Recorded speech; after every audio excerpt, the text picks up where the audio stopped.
Le secteur Côte-Saint-Paul constitue une portion urbaine du projet Turcot. Il est situé principalement dans l'arrondissement du sud-ouest de Montréal, entre le canal de l'Aqueduc et le canal de la Chine. Il est constitué du quartier industriel Cabot et du quartier résidentiel Côte-Saint-Paul. L'échangeur Turcot fut construit au-dessus de la gare de triage du Canadien national pour unir les principaux axes de transport montréalais. Il fut ouvert à la circulation le 25 avril 1967, 3 jours avant l'Expo 67. Les quartiers urbains de part et d'autre de l'autoroute sont très différents. Le secteur Cabot, en pleine transformation, présente un ensemble plutôt déstructuré. Le quartier Côte-Saint-Paul, densément développé, offre des îlots résidentiels de petite taille. Les liens entre les deux quartiers sont perçus comme peu conviviaux pour les résidents du secteur.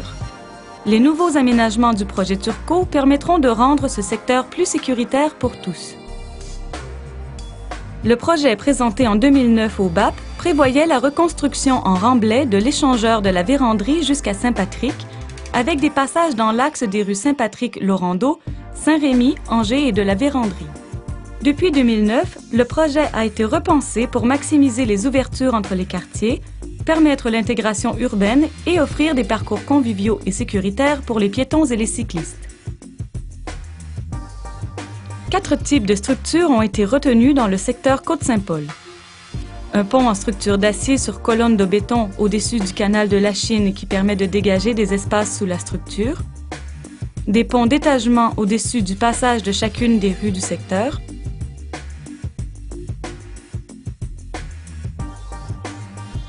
Une autoroute construite en hauteur entre des murs structuraux qui permettent de maximiser l'espace disponible au niveau du sol et de diminuer les coûts d'entretien.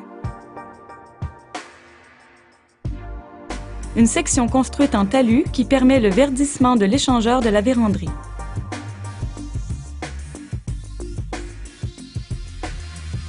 L'aménagement du secteur prend en compte le potentiel de développement du pôle Gadebois avec son vaste complexe récréatif.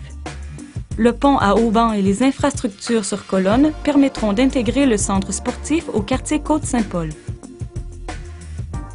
5 passages seront améliorés, dont le boulevard de la Vérandrie, prolongé jusqu'à Saint-Patrick, et le 6e passage de la rue Adlai, qui sera rouvert à nouveau.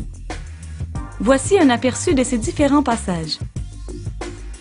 Le pont à haubans du canal de la Chine au-dessus des passages des rues Saint-Patrick et Adlai.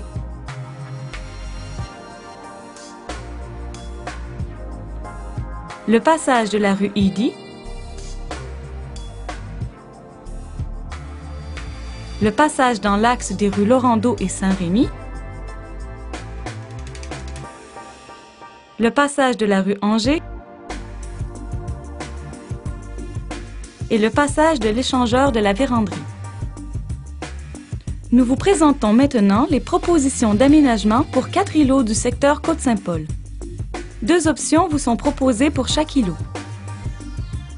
Îlot A, secteur Cabot au nord, entre la rue Eddy et l'axe des rues Laurendeau-Saint-Rémy. L'option 1 inclut un sentier, des petites places publiques et une aire de jeux libres. L'option 2 comprend quant à elle un sentier ainsi que des aires de détente, de pique-nique et de jeux libres. Îlot B, secteur résidentiel au sud, entre la rue Eddy et l'axe des rues Laurendeau-Saint-Rémy.